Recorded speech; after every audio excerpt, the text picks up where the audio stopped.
I will be releasing a collab eventually. I think probably within 2 weeks. Um, it's probably going to start a bunch of shit online, honestly. Sorry to curse, but yes, anytime I get myself involved with the meta stuff on Reddit, people kind of flip out, which is probably a good segue for me to talk about the Sage comic this week. But when like I have a couple plans, but I want to be able to animate um more. And I did one animation earlier this week during the Sage comic, actually. I'm gonna pull it up inside of my personal Discord here. There we go, Vic Gnarly. Okay, so this little animation here was because a guy responded to some troll on my and I say troll, like it's just someone who's ignorant. Okay, like they don't really know what they're talking about. Saying that everything I did is AI and that I made the entire comic at a push of a button. And the guy's first off, his name was Donut McBun Bun. Okay, so I responded to him with this animated GIF that says, I like this guy because he said, if it's so damn easy, why don't you make it? Why don't you make a comic? Why don't you do this? Why don't you make an AI comic and prove this guy wrong?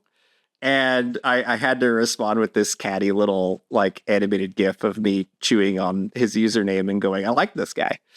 This is the way that I interact with my audience and I interact with the general public. It tends to like I have to be very cautious about who I respond to with this. Like I always check if they have an artist profile because I think it's a little bit rude to do this to a traditional artist.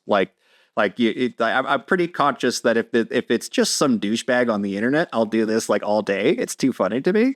But if it's particularly a working artist, I do not do this sort of image reply. Especially with an animated reply that they would never be able to keep up with my turnaround for this because I made this in about 3 minutes. The thing is that you're likely looking at the future of reacts of like the sticker replies that you guys are doing and stuff like that.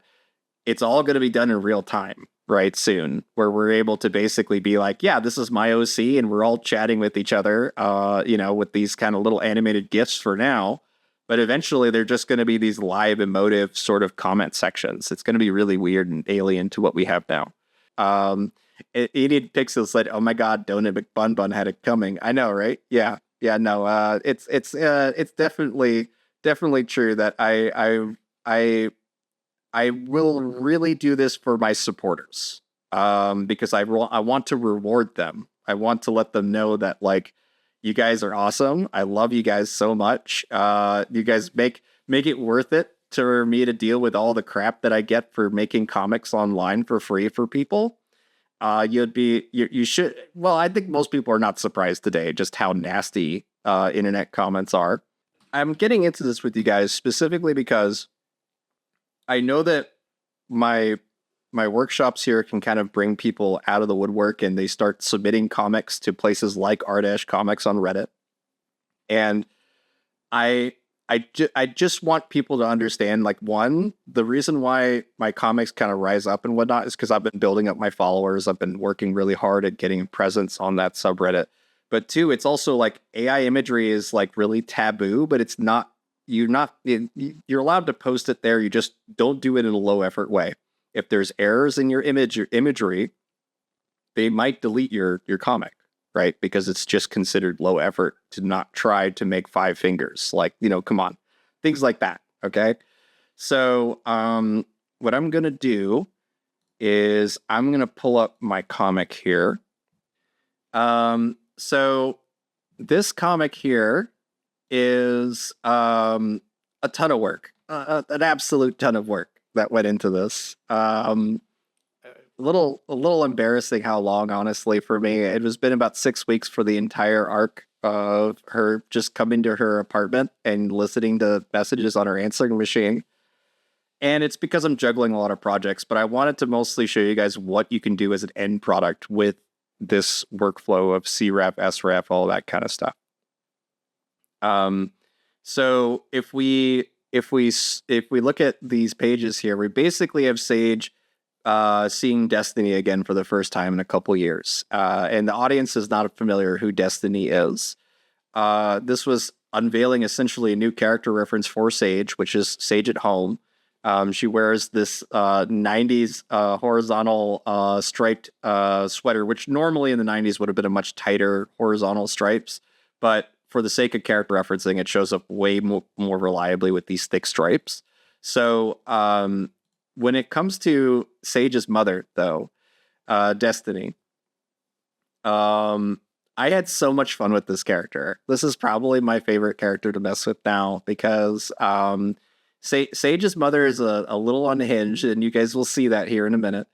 It is important for me to note that she is not based off of any real people. I had somebody say, "Why do you hate your mom?" in the comments for this, and I was like, "I don't hate my mom. I love my mom." It's like you guys cannot separate character from the writer, like at all. Like it's amazing how hard that is for people. But the thing is like she knocks at the door here and zooms and Sage zooms in from the kind of like X-ray vision you have through the door of her, right? And these are all results of running character referencing. There were a lot of Pixar mom comments. I do agree with that, Ancient. I'm glad you dug through those comments too. Yeah. That's probably the best, most PC way to say that. And how do I access the session recording if I have to get ready for my niece's birthday? It'll be up on YouTube in a little while, probably about a week, honestly. Like it takes me a little while, and I've been sick, so I've dragged my feet on it again. But I'm going to do another dump of videos. There you go. There, you can just check out the YouTube videos there. Just subscribe, you can check them out that way. But at this point, when it comes to Sage meeting her mother, like these generations of Sage's mother are the same generation, right? But they are subtly inpainted to vary in like where her feet are, for example. Like if we go back to this, look how her feet is picked up here. A little bit of pickup on her feet because she's leaning in towards the door to knock on it, right? And the thing is that as we move on to the next panel, she straightens herself up, which means her feet become planted and her arm starts to drag down, and even her shadow that's behind her hand starts to fade a little bit. It starts to equalize with her hand because it's not nearly as close to the wall as it was before, even though the only thing I did graphically was kind of like shift it down a little bit.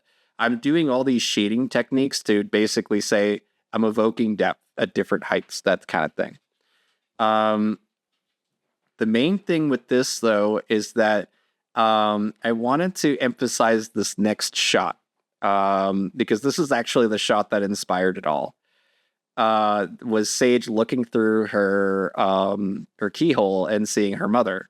She hasn't seen her mother in about 3 years. And she's been actively avoiding her, and you'll see why in a minute.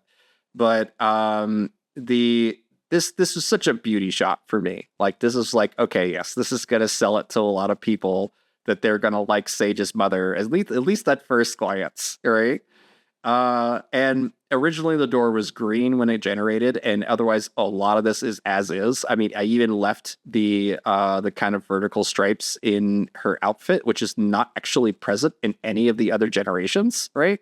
The reason I did that was just because it was just so cute. Like I really just wanted to keep it zoomed in, and so at this point we, essentially Sage opens the door and, begins talking with her mother. And this, you'll notice it's actually the same generated door that I've just repositioned and manipulated to be somewhat in perspective. It's not perfect. This first panel actually is still slightly off. It really should be more tilted in the other direction. But anyway, I'm not going to beat myself up about little details like that. But the thing is that I got this great 2/3 shot of her, and I was like, I have to use this as well. So I kind of designed the whole angle around making sure that Sage's mother was the focus of this. Okay. Um, and the thing is that you'll notice that she looks kind of like a little kid, right? This is entirely intentional because if you go back, just to emphasize this, they're nearly the same height in reality. Like Sage's mother is certainly taller than her, but only by like an inch or an inch and a half. Okay. What I wanted to emphasize with this is actually every time Sage's mother talks to her, she gets shorter, like her stature gets shorter. And I was trying to imprint on the audience that she is a little overbearing, maybe like a little bit, not controlling in any way, but like just overbearing. Like she's just a lot. She's a lot. Okay. But I wanted her to kind of feel like she's being like a kid again, right? Like she doesn't have the control in her life anymore. And by the next panel, I am completely doubling down on that sort of feeling. Not only am I not evoking that by changing their heights arbitrarily. In film, you do this in film and TV all the time. The characters, just because they're the same height, doesn't mean that they're standing at the same height. They would be so much more boring if you didn't use Apple boxes and things to change people's heights around to make the perfect shot. And with this, I wanted to emphasize that in two ways: the height difference, but also the speech bubbles. You'll notice that I tried to call you, but you must have been a little too busy, Miss Busy Busy's lady. Like that. I wanted the line to be kind of condescending, to be as if she's talking to a little kid. But if you notice, the speech bubble sits on top of Sage in the first panel. It's because the what she's saying is sitting on her head. Like I do a lot of that sort of visual symbolism with the actual speech bubbles themselves.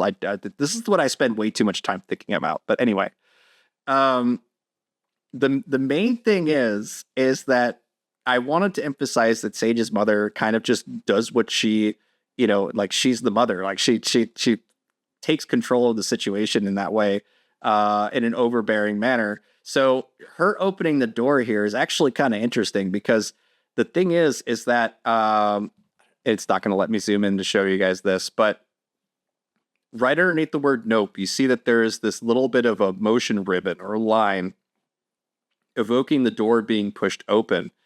That was actually mostly from Midjourney. Midjourney evoked that line in front of the door with her hand, and it just told me, oh, she's opening a door.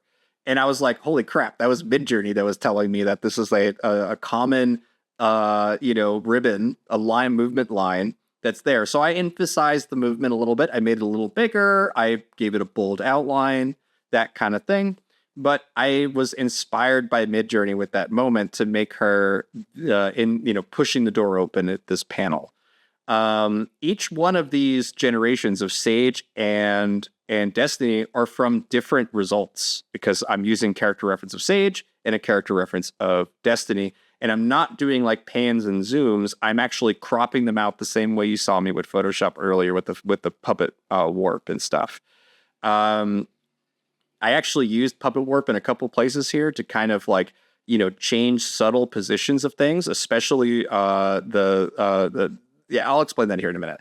I don't want to give anything away, but the main thing is that she pushes open the door here and then looks over her shoulder back at Sage in a profile shot.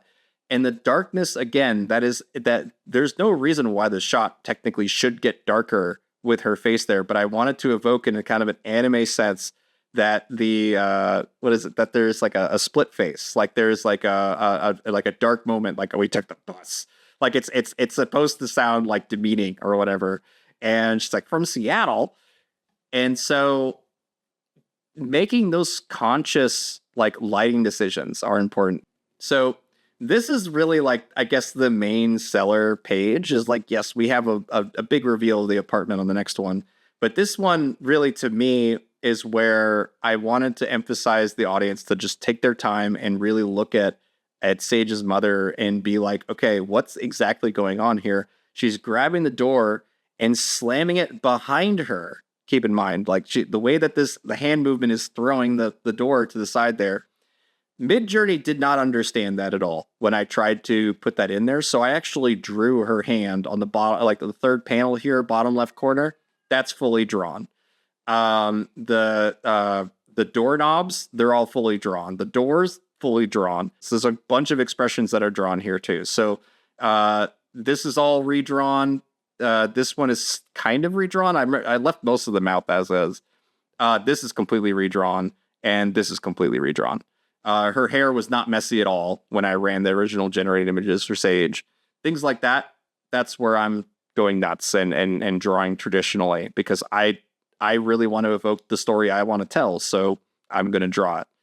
But I'm getting all my poses. I'm getting all the hair, all the fabric simulation, essentially simulation of fabrics and stuff, all from Midjourney. It's amazing for that, because I'm able to get some realistic movement in her hair and reflections in her hair in a space that is not the space that, like, it's just amazing. I love using Midjourney for creating character puppets like this. So she calls herself a biohazard. It's not explained why, but Vern is afraid to fly. Shut the front door. Your apartment is so cute. She kind of talks like a spaz. Like she jumps around very easily in mood and tone, and a little overbearing. That's the stuff we've established for the audience so far with this. Okay. By the time we get to the next panel, you guys will understand why. So we open up on Sage's apartment, and it's the first time that we've seen her apartment from the front door. This is what anyone would see walking into her apartment. You would see the Commodore 16 or 28616 on her kitchen counter beside the answering machine and the phone. You have her VHS cabinet with her television, and I did end up changing the television because I'm using a wide angle prompt, so it distorted the monitor a little bit. So I brought that back after uploading this, but it made it more 4:3 square. And that's been corrected on my website. But the important thing is that everything is referencing previous comics of mine, right? There's a Toshiba laptop, which is the same laptop my mother had, that is sitting on the kitchen counter because there's a previous comic of her closing her laptop and her foot falls asleep. I'm able to pull all that information from previous comics, and it's true. I'm largely using image prompting inside of Photoshop, but I'm also using a ton of Midjourney techniques in order to bring back parts of my other comics. And the cats are being, fur devils, as Destiny puts it. And they're just being, ruckus, like just rambunctious kitties. And she says, "Mom, what are you doing here? And your father and I wanted to surprise you. And now where can I put Vern so your fur devils don't piss in him?" is the ending line in this comic. I wanted everyone to understand that that Sage's mother put Vern's ashes in the plant and is in denial about his death. Sees him as still being alive, but as the plant, basically. And we're gonna have a lot of fun with that later. If you are familiar with David Lynch's work, particularly Twin Peaks, you'll be familiar with a character named the Log Lady. She is my Log Lady. She'll be talking to Vern and actively communicating with other people for Vern. I'm really excited about the restaurant. We're going to be going to a restaurant here with Vern. And Sage is going to be really, really, really awkward because she just doesn't know how to handle this situation. She hasn't seen her mother and her father. She hasn't seen either of them since his death. She moved to New York to get away from Seattle, to get away from her previous life. And she's only 25, right? So she feels like she's just restarted everything. I believe she moves to New York in 1991, I believe. It's been kind of like her own awakening of sorts. She meets Michael. She meets other people that she both does and doesn't like for the first time. Like, starts to learn things about herself. The main thing I wanted to emphasize to people was that this is completely counter to her plan. Like she was, you know, avoiding something that frankly she should have addressed a long time ago, which is, you know, the situation with her mother. But it's now festered. It's now become something bigger than it was before, and it's become so bad that now Vern is this plant that travels with her mother. Like she just has not addressed the denial stage of guilt that happens with death. And this is the level of storytelling that I really hope you guys dig into, because this is the fun part for me, is to be like, what ifs? And, you know, there's a certain headcanon to it. Like, this is like, Destiny is not based off of a single person at all, but I know people who have characteristics of Destiny. I know people who are schizophrenic. I know people who are ADHD manic, like me and my wife, who are like Sage. So like I'm pulling a lot of personal inspiration for that. But the main thing I wanted to emphasize with this, the main thing I wanted to emphasize is that when it comes to what your characters speak to you most about, like when you're kind of developing these stories, you want to mostly be able to like relate to them on a personal level, because that's really how other people are going to relate to them too. You know they're real, so therefore other people might know they're real too. There isn't such thing as like it's so absurd it can't be real sort of, you know, there's no way someone could make this up kind of attitude. That's when you go too far with that. But I just think it's super important to have those experiences, which is why at least if you go if you're trying to become a writer and whatnot, it's really good to have some age on you for that, because everyone loves hearing stories about teenagers. They hate hearing stories from teenagers. Okay, like that's the key difference there. Is that, you know, you can write for teenagers until you're like 50, 60 years old, and it will probably get more interesting up until a point when it doesn't. But when it comes to the stories that teenagers write, it's very, very, very milk toast. It's very much what we expect a teenager to write. It's you know, whatever is the horny headcanon of a hormone ridden 15, 16-year-old. That's the kind of writing you're going to get, because they don't have those experiences to have interactions with people that diversify from their own mindset, their own heads, their own upbringing, or whatever. You know, it's I would never have been able to write a story like Tumbling Up if I was just coming out of film school, for example. I would have had to deal with family members passing away and dealing with the grief and certain members of those families dealing with denial and all that stuff. If it wasn't for those experiences, I would not be writing this story. So that's why it's so important to just kind of speak from the heart and make it about real stories. Even when they're fantasy, wild things, they have a core reality to them. There's always truth somewhere in there in a great story.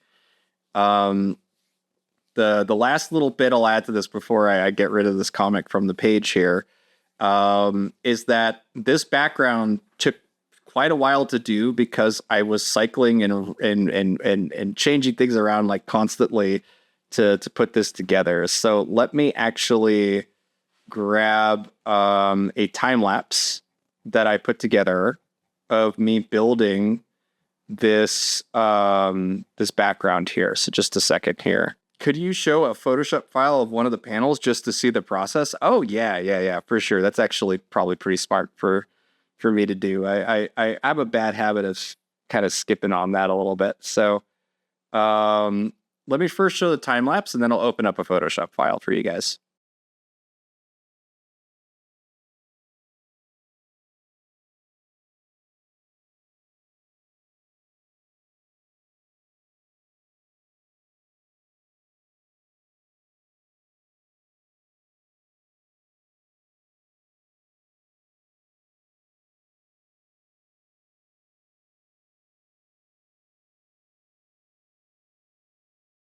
It's certainly true that whenever we're doing like the time lapses and things like that, we mostly want to show off how it's done. But yeah, let me mute that real quick.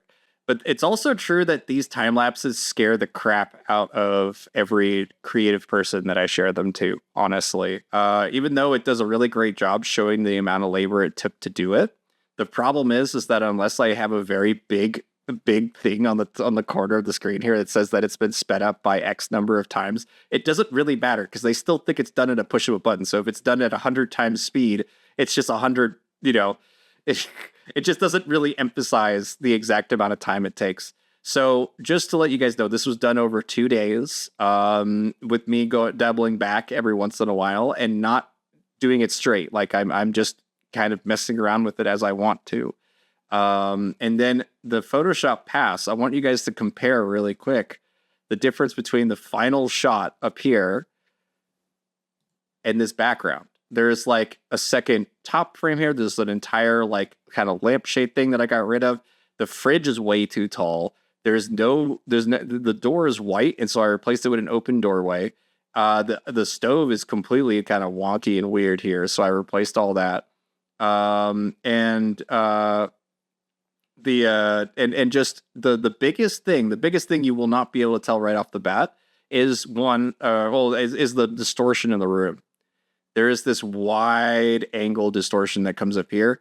By the time we get to the final comic, that is completely gone. That distortion, it's kind of cut off on the top here, but that distortion is a product of essentially the warping of the wide angle prop that I was using here. So I used Puppet Warp on the background. And then when it made this whole kind of angle here all wonky, I just gen filled a new wall corner, and that was it. That's how I made the whole thing here. So let's see. I'll jump back into questions here really quick, and then we'll open up the Photoshop file for you guys. Let's see here. Enidit said this is so cool. Yeah, I dig it too. I call it fake news. I read that I just need to push a button, right? Yeah. It's the number of people that said I was lying was amazing. That I was like, dude, I put 6 weeks into this, and they were like, no way, you liar. You're a liar, thief, liar.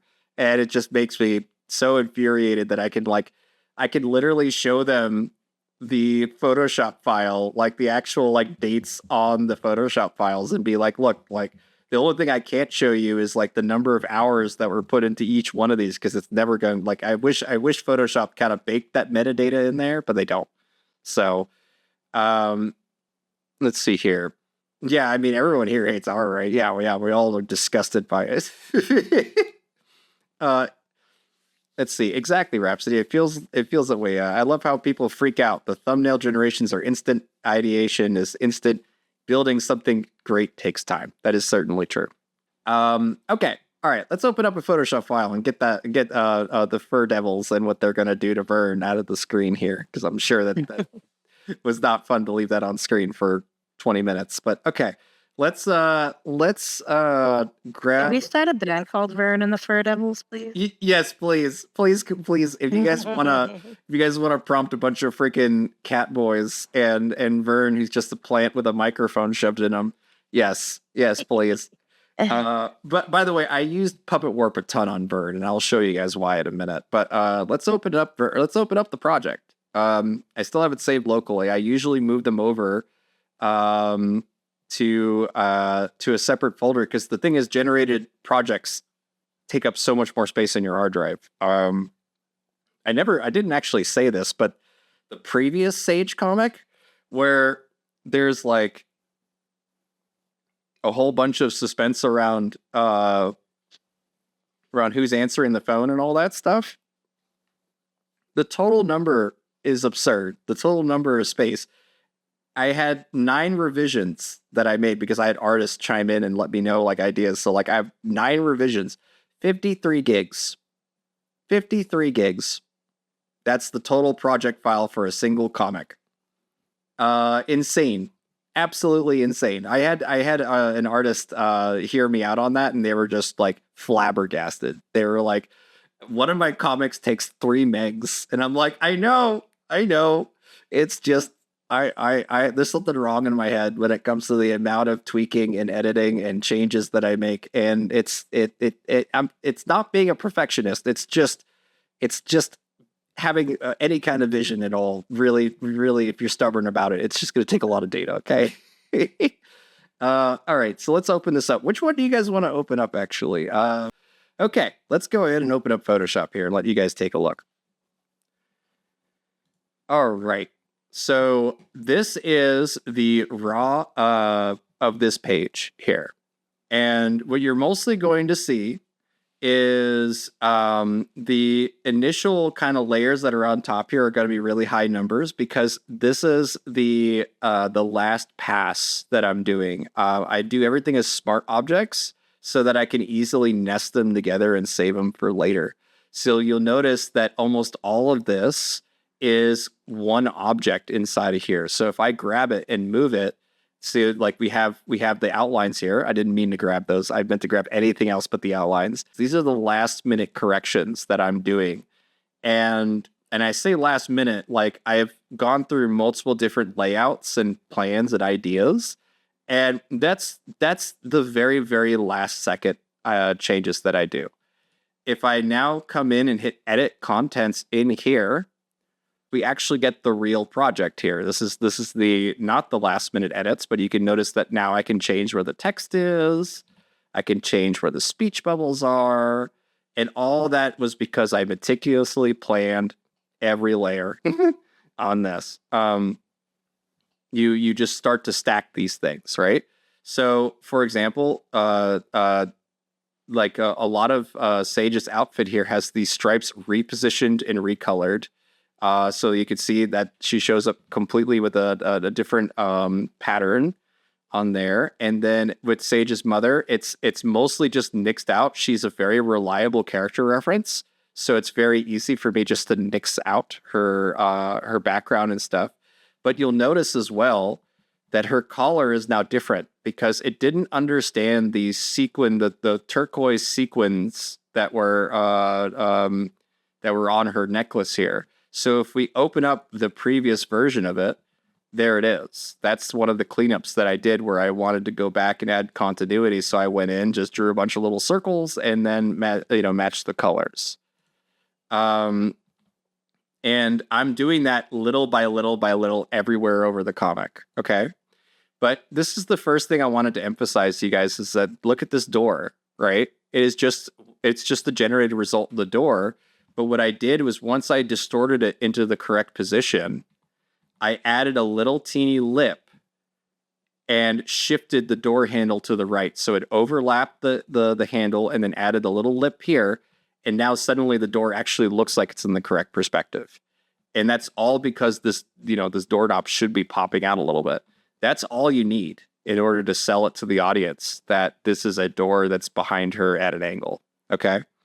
And then this is the fun part because Vern is actually the exact same plant, just done up in a couple different ways. So I ran Vern as a character prompt when I designed him. So if we click on him here, you'll notice that he has puppet warp. I can click at the puppet warp, and we can this is how I manipulated him. I was just like, oh yeah, okay. If she's moving him from left to right, like he is here, the plants need to move in the direction of her dragging him around, right? So I used puppet warp to drag the Vern the fern in the urn into different directions. Okay, so puppet warp came super in handy for that alone. But the main thing is that if we go even deeper into this, and then I hit edit contents on Vern himself, we get Vern. This is what Vern looks like without any changes or edits. Oh, sorry, with just isolating one of the results of him. And you'll see that the result that I got him off of, so I'll just duplicate this really quick. Duplicate, and then I will deactivate the mask, disable layer mask. And that will turn back on here. So let's go ahead and just take a look at that by itself. So let me first mute all of this.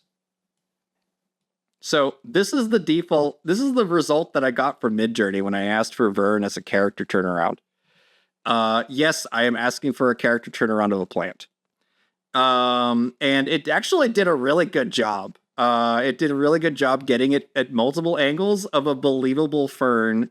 It's some sort of bucket or wicker basket or whatever. I didn't prompt for that at all. I just said, give me a fern in a pot, and it gave me this. I didn't need any of the wickedness to it. I just needed the plate. Okay. So this is Vern raw. This is the raw Vern right here. But by the time I'm coming through here with the rest of this, I am isolating each one of those results, turning them into a character sheet like this. And even though it's a plant, so it has no expressions whatsoever, I kind of identified with Vern. Like I was like, okay, yes, this is gonna be a lot of fun to work with this, to work with an inanimate object as a as a character. So I had a lot of fun with this one. I hope you guys were entertained by that, because it was super fun for me to discover that I could do so much with so little. And so let's just double back from the nested objects here, and you could see that there's actually a hidden element here. Okay. So if we zoom out here, I want you guys to compare really quick between this nested version and the final page version of this here. You'll notice that the bottom of the layout has an angular cut. I wanted to emphasize that everything was kind of tumbling down for Sage. Like, this is something where she's not excited about this. She's not excited. She does not want to deal with her mother just showing up and essentially wrecking what little plans she had for the weekend. And the thing is that if I now go into this group here, into the nested object, look how tiny Sage's feet are here.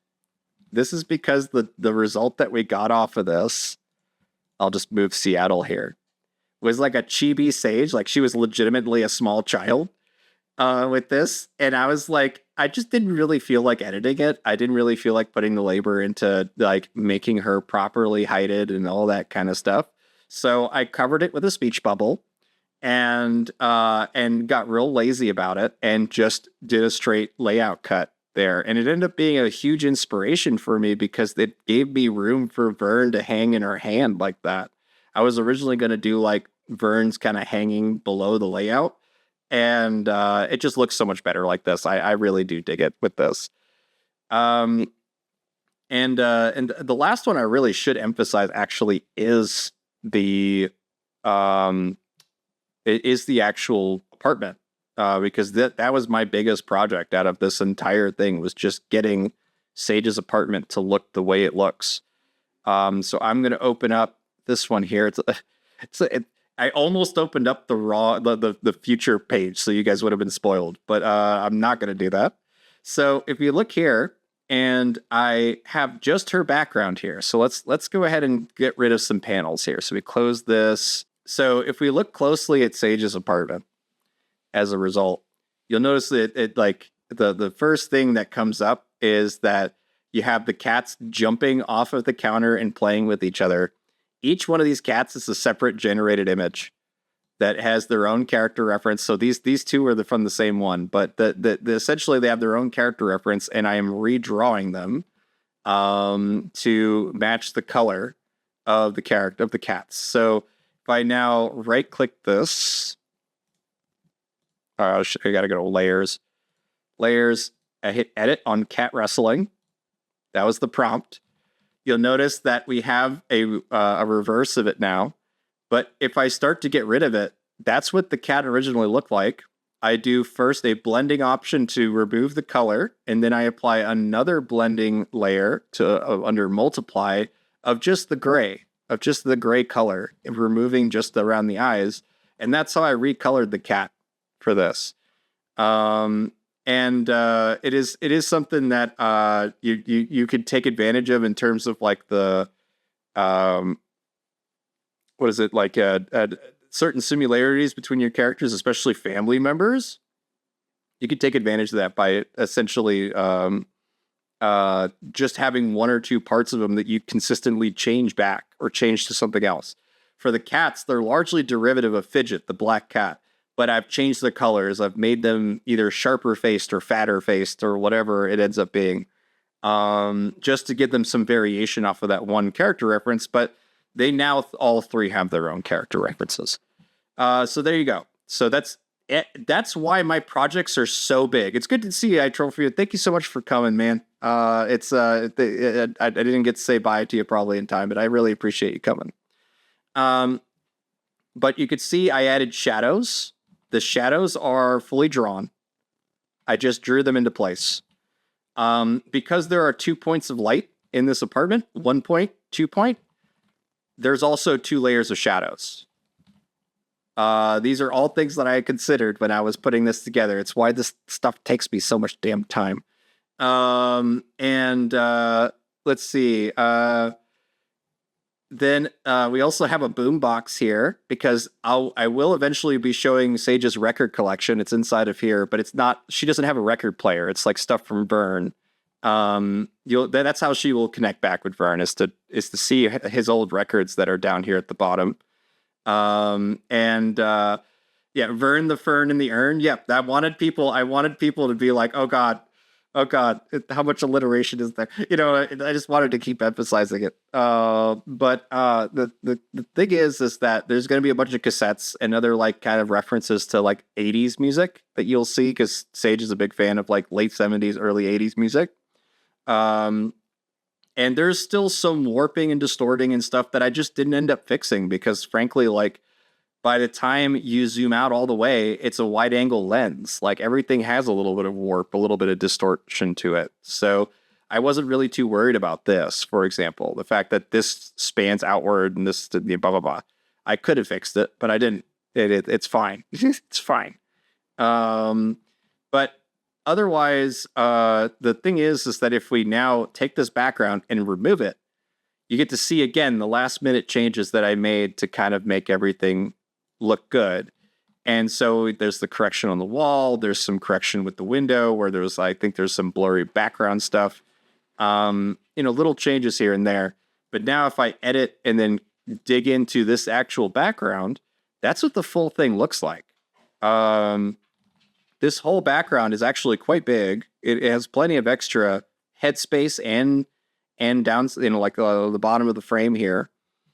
All of Sage's windows evoke the standard of what is called the meta, the Reddit comics meta. It's not even Reddit meta, it's just internet meta, of 4 panels. 1, 2, 3, 4.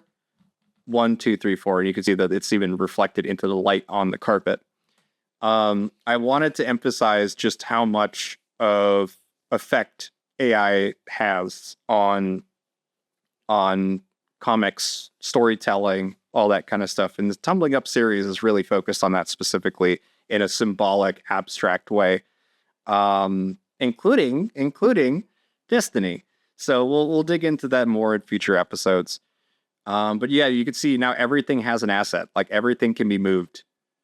Like it's a lot of work to get to this stage of where everything is these individual things that, like I had to like edit and put together and, even the laptop, well, like that's the outline for the laptop, but like the laptop itself is like completely drawn. There's a bunch of little nods and stuff here. Okay.